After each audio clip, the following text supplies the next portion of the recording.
हरियाणा में आपके बीजेपी के किसी के स्कूल से 6 बच्चे टॉप कर रहे हैं, किसी को 1 नंबर आ रहा है सीबीएसई में, 720 नंबर आ रहे हैं नीट में।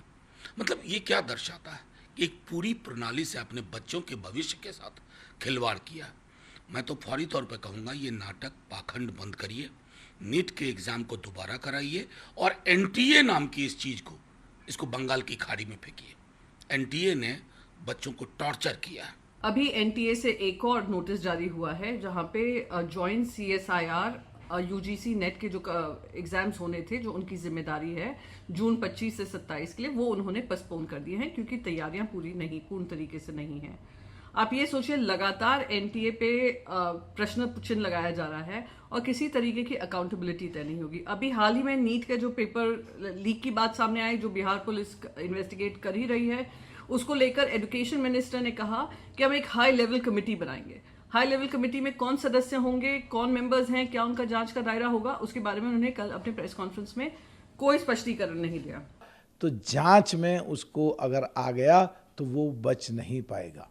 तो विपक्ष तो लगातार सवाल उठा रहा है। मनोज झा तो ये कह रहे हैं कि प्रधानमंत्री ही दोषी हैं, धर्मेंद्र प्रधान दोषी हैं, कार्रवाई। देखिए, मनोज झा की जहाँ तक बात है वो आरजेडी से हैं, और आरजेडी के जो तेजस्वी यादव हैं, उनके जो सेक्रेटरी हैं और जो सिकंदर, जो इसका मास्टरमाइंड है, उनका जो नाम आ रहा है, जो इन्वॉल्वमेंट हो रहा है, जो गेस्ट हाउस में उनके ठहरे हैं, जिन्होंने वहाँ बिहार में गड़बड़ की है, तो ध्यान डाइवर्ट करने के लिए जानबूझ के इस तरह बोल रहे हैं जिससे कि लोगों का ध्यान थोड़ा डाइवर्ट हो सके। लेकिन ये देश सब देख रहा है, सब जानता है, कोई भी हो, कहीं भी हो, किसी भी पार्टी का हो, कितना ही भी ताकतवर हो, जांच से बच नहीं पाएगा और उसको सज़ा मिलेगी ही मिलेगी। जो अध्यादेश लेके आए हैं और जो 21 तारीख से ही लागू हो जाएगा, उसमें इतने कठिन इस पे रखा गया है इसकी व्यवस्था कि उससे बिल्कुल रूह कांप जाएगी और बच के जा नहीं सकते, कोई भी हो जाए।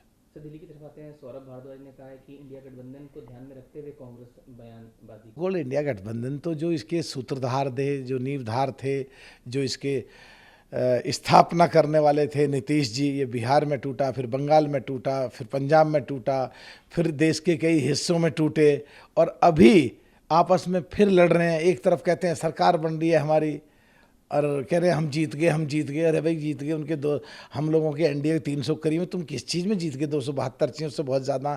तो ये आपस में लड़ के ही मरेंगे आने वाले समय में, मुझे ऐसा ही लगता है।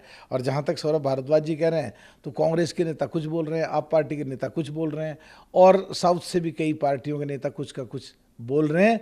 ये तो इस तरह इनको पता नहीं, समझ नहीं आ रहा ऐसे क्यों कर रहे हैं, और फिर सीधा का सीधा कहते हैं हम जीत रहे हैं, हम जीत रहे हैं, हम जीत रहे हैं। कमाल है।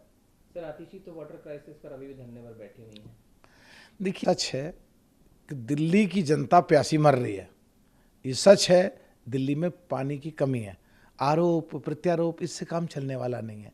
अगर वास्तव में इसकी जड़ तक जाएं और इसकी असलियत तक पहुँचें कि पहाड़ों से जो पानी आता है, कुछ बर्फ़ पिघलने से, कुछ वहाँ की बारिश होने से, वो जब पानी आता है तो वो आकर के जमुना जी में आता है चारों तरफ से। तो सबसे पहला हिमाचल पड़ता है, वहाँ कांग्रेस की सरकार, दूसरा पंजाब पड़ता है, वहाँ आप पार्टी की सरकार, बीच में हरियाणा पड़ता है। तो जो हरियाणा के सबसे बड़े नेता हैं कांग्रेस के, उन्होंने बयान दे दिया, हुड्डा साहब ने, कि कांग्रेस से कोई पानी नहीं रोका जा रहा है। तो ये अब बहाना भर रहे हैं, सर पे ठीकरा फोड़ना चाहते हैं, क्योंकि वहाँ बीजेपी की सरकार है। और जहाँ तक प्रदर्शन की बात है, 3 दिन पहले विधूड़ी साहब के नेतृत्व में प्रदर्शन था, तो कहते हैं वो गुंडागर्दी हो रही है। और खुद की सरकार यहाँ पे, खुद की सरकार पंजाब में, और खुद के अलायंस की सरकार हिमाचल में, और खुद इसके दोषी, खुद पाइप फटे हुए हैं, पानी वेस्ट जा रहा है, खुद संभल नहीं रहा है, और खुद प्रदर्शन कर रहे हैं। ये प्रदर्शन करें तो प्रदर्शन, और दूसरे प्रदर्शन करें इनकी गलतियों पर तो वो गुंडागर्दी कर रहे हैं। हिपोक्रेसी की भी कोई हद होती है।